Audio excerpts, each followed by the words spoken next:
Neste momento, Deus, através desta emissora, leva até você mais um programa de fé, com mensagens, hinos e orações a seu favor.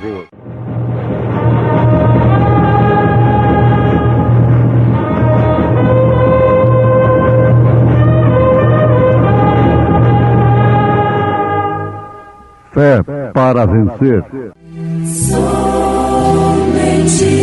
crer, somente crer, tudo é possível, somente crer. Visto como seu divino poder nos deu tudo que diz respeito à vida e piedade, pelo conhecimento daquele que nos chamou por sua glória e virtude, pelas quais ele nos tem dado grandíssimas e preciosas promessas, para que por elas fiqueis participantes da natureza divina, havendo escapado da corrupção que pela concupiscência há no mundo. Encha-me de ti, Senhor.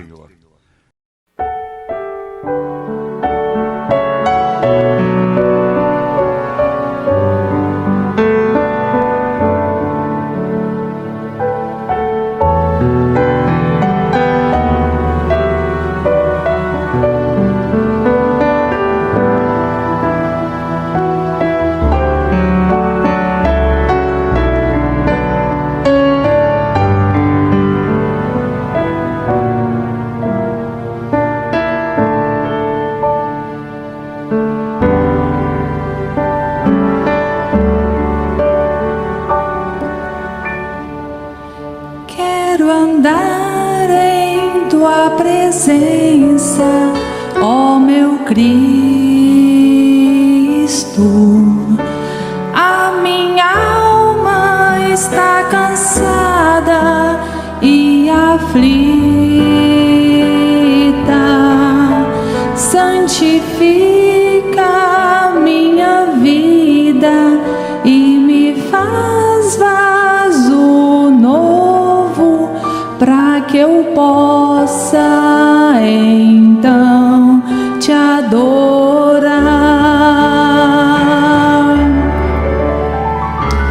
Encha-me de ti, Senhor, me dá paz interior, me faz descansar em ti.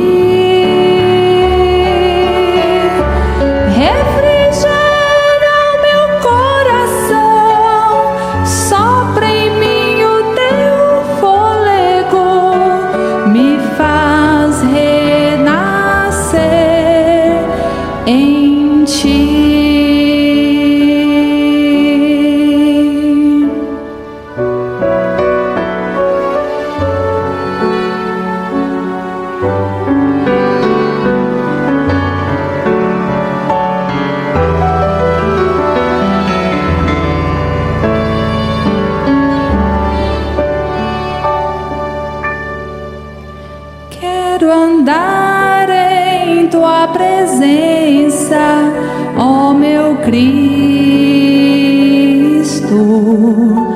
A minha alma está cansada e aflita. Santifica a minha vida e me faz vaso novo, para que eu possa então te adorar.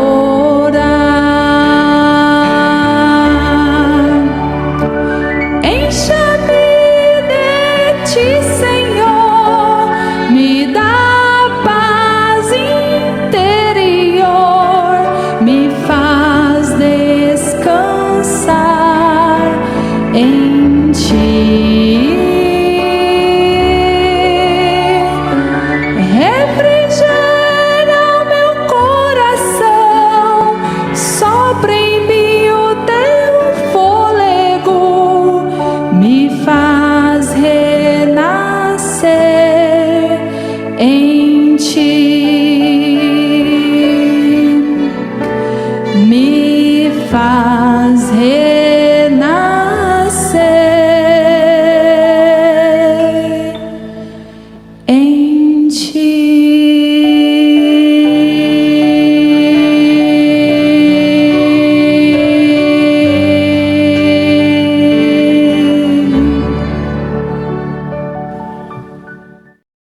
A Igreja do Deus vivo é edificada na estatura do homem perfeito, da ciência de Cristo.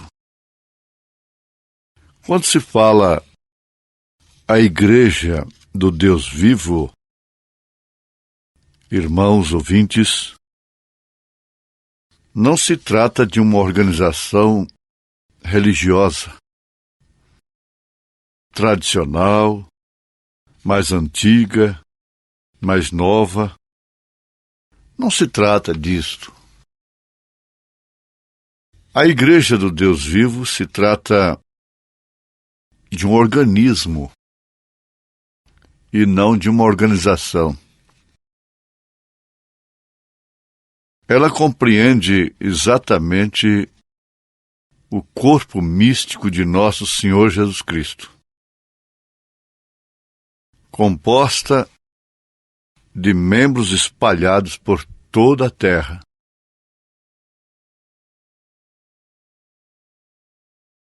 E por isto, sendo a Igreja do Deus vivo, formando este corpo místico de nosso Senhor Jesus Cristo,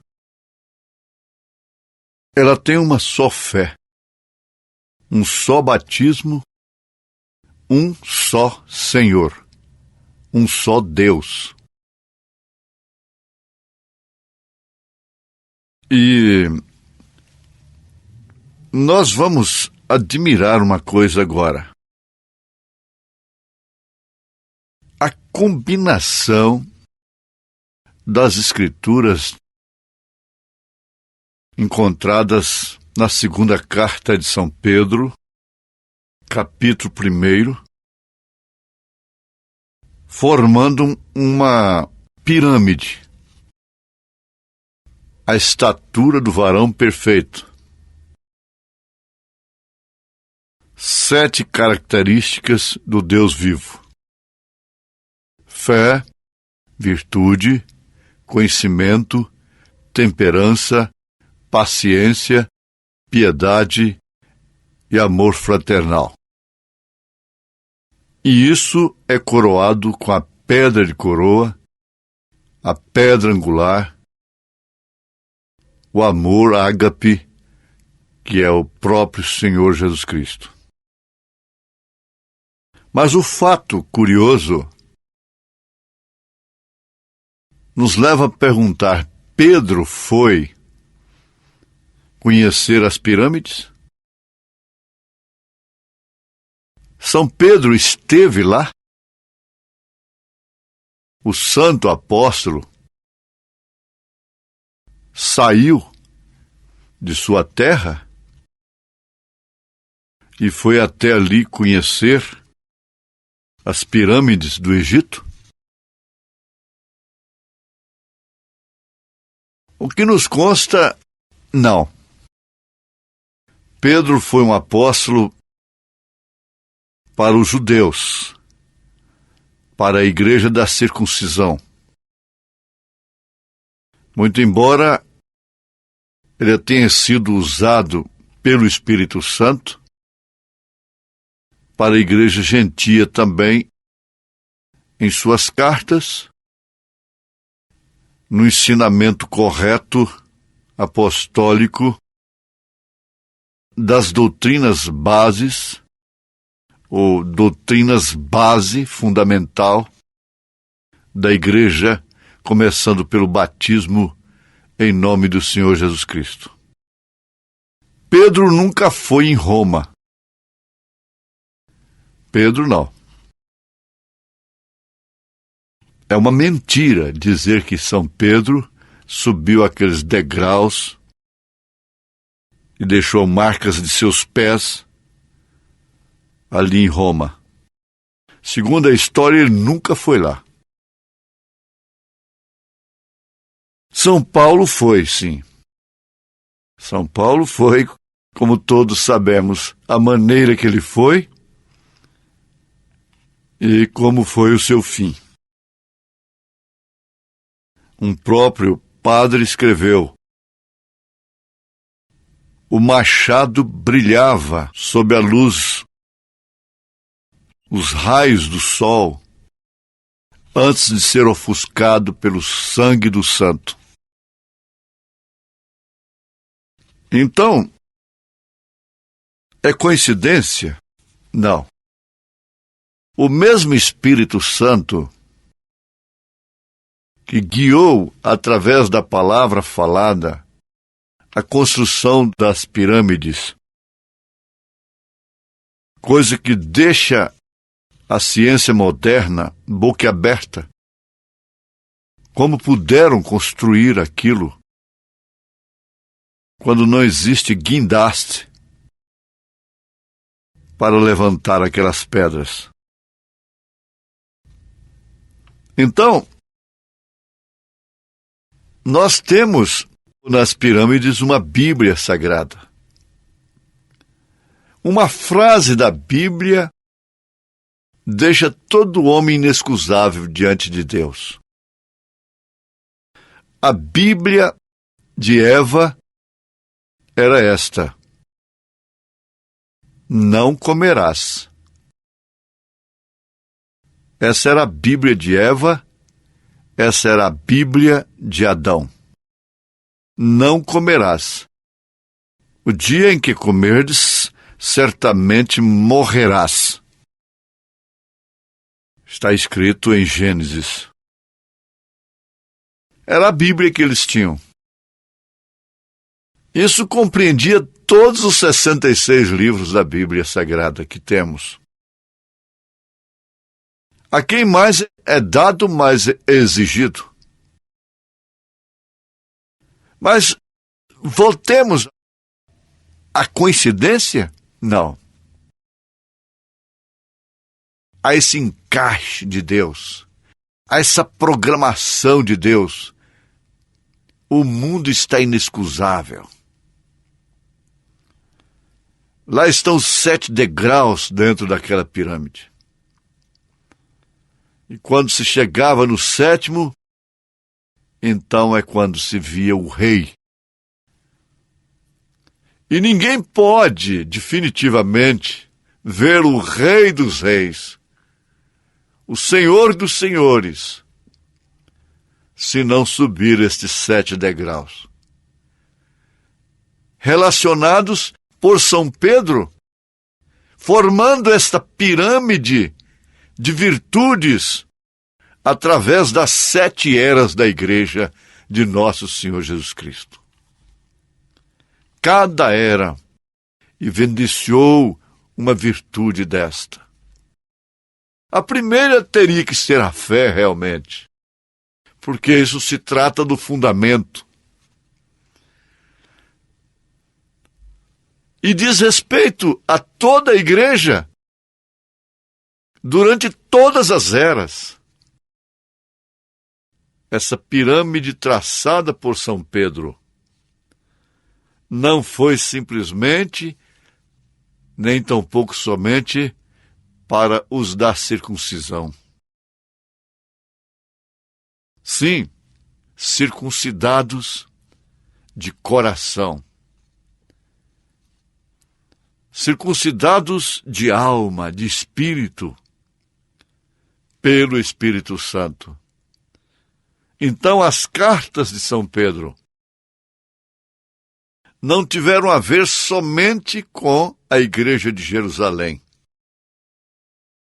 Uma vez que se tratava da Igreja de Nosso Senhor Jesus Cristo, uma vez que era uma indicação para a Igreja de Nosso Senhor Jesus Cristo que estava em Jerusalém, então aquilo era para todo o mundo.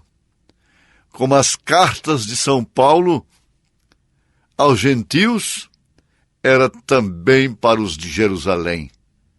Ele próprio observou isso, que seja lida na Igreja de Jerusalém. Então é para nós, é para você, tanto as de São Pedro, quanto as de São Paulo, quanto as de São João, quanto a de Tiago, aquele capítulozinho único de São Judas. Cartas endereçadas aos santos, não aos ídolos, às imagens, mas endereçadas à igreja, aos santos que estavam em tal e tal e tal lugar. Agora, estas virtudes são em ordem progressiva. Ficou muito bem traçado pelo Espírito Santo, através do profeta desta era. Esse quadro da pirâmide com estas 7 virtudes. Vimos a evidência disto, a força e do poder na segunda era. Logo temos a ciência de Deus na terceira era. Temos a temperança de nosso Senhor Jesus Cristo na quarta era. Logo a paciência do Senhor Jesus na quinta era, que foi a era de Lutero. Em seguida, aquela que é da piedade, que foi com Wesley. E por último, a do amor fraternal, que é Laodiceia, com Elias, William Branham. Ora, que maravilha! Isso não se trata de uma conjectura teológica. Isso se trata realmente de uma evidência do Espírito Santo que vem sendo comprovada durante esses séculos depois da morte de nosso Senhor Jesus Cristo e do ministério pessoal de seus apóstolos. Tudo aquilo deveria permanecer como eles ensinaram, como eles estabeleceram. E isso correu bem. Foi até Roma. A igreja de Roma foi cheia do Espírito Santo. Isto até 325 anos depois deles. Mas nisto aí nós vemos o lírio dando o seu perfume, oferecendo a sua virtude, construindo através destas eras aquela virtude operada através daqueles cristãos genuínos, formando aquela ponte de sangue. Eles não foram egoístas, como o lírio não é egoísta.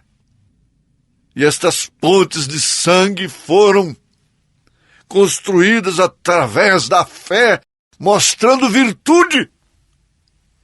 Essa virtude deve ser acrescentada a este fundamento.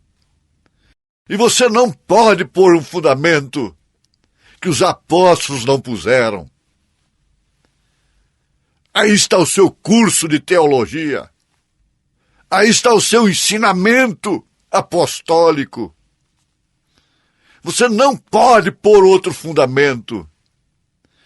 Se a sua obra for de palha, ela vai queimar. Ela tem que chegar a ser de ouro, para suportar o fogo, saindo apenas as escórias, e mesmo as boas coisas, como ferro, chumbo, bronze e outras coisas. Tem que haver virtude. Aí então você vê através dessa virtude, na carta de São Paulo aos Romanos, capítulo 3, verso 4. Em nenhuma maneira, antes seja Deus verdadeiro, mas todo homem mentiroso. E fora desse fundamento, tudo é mentira. A mentira religiosa é uma falsificação da verdade cristã, da verdade apostólica.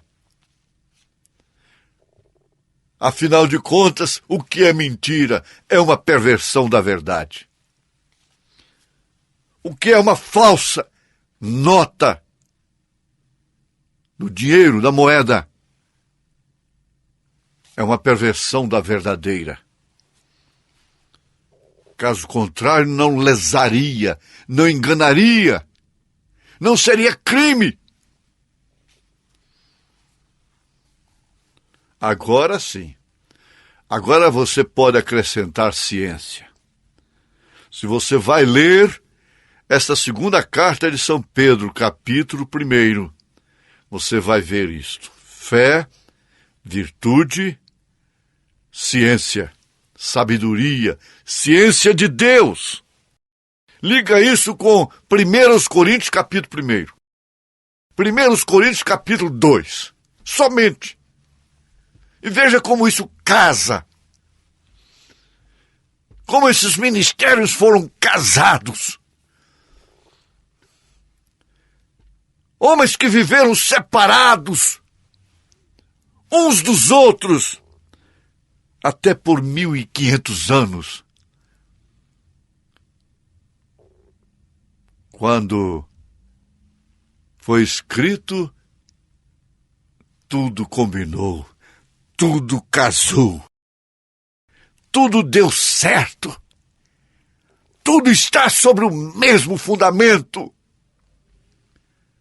Quem constrói na areia é o iníquo, é o imprudente, por isso tem caído sob as tempestades que têm vindo, tempestades de espíritos religiosos, de comércio religioso, de música do inferno,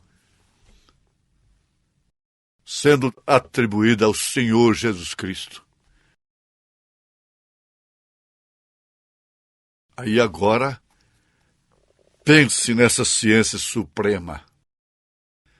E vamos à realidade que São Pedro mostra ali. Que aquele em quem não habita estas coisas é cego. A igreja que não é construída sob estas bases é cega. Não temos que afetar a nenhuma pessoa, a nenhum ser humano. É difícil você combater o fumo e o fumante não sentir-se ofendido. Combater o álcool, a bebida alcoólica e o alcoólatra não sentir-se ofendido. Mas as pessoas são boas, porém os sistemas têm as escravizado, têm cegado seus olhos. Mas graças a Deus que nos dá a vitória por nosso Senhor Jesus Cristo. Porque se Jesus abriu os olhos de um cego chamado Bartimeu e de tantos outros, Ele tem aberto os nossos olhos espirituais para vermos estas grandezas divinas propostas para a sua igreja, para o seu povo, para você, em nome de Jesus Cristo. Amém.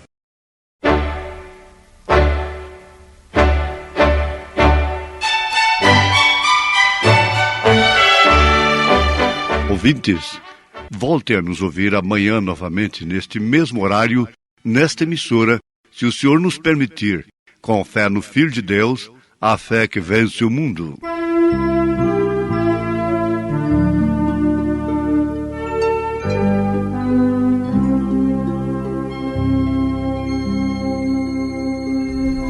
Os sinos a vibrar no além, o dia já findou.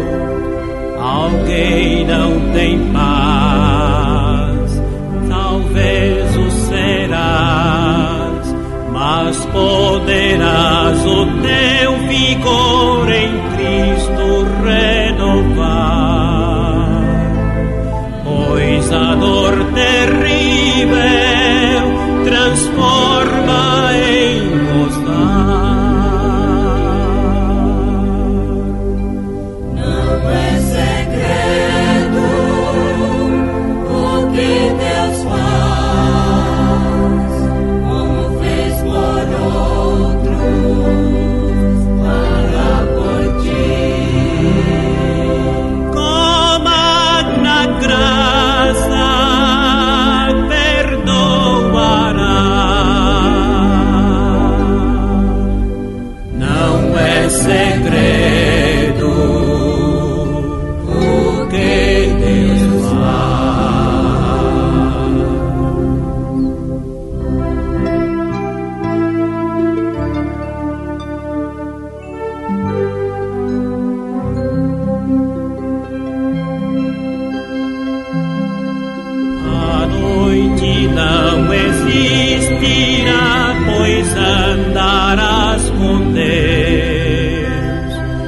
nem a luz de luz nos caminhos teus, nem o poder te vencerá andando com Jesus.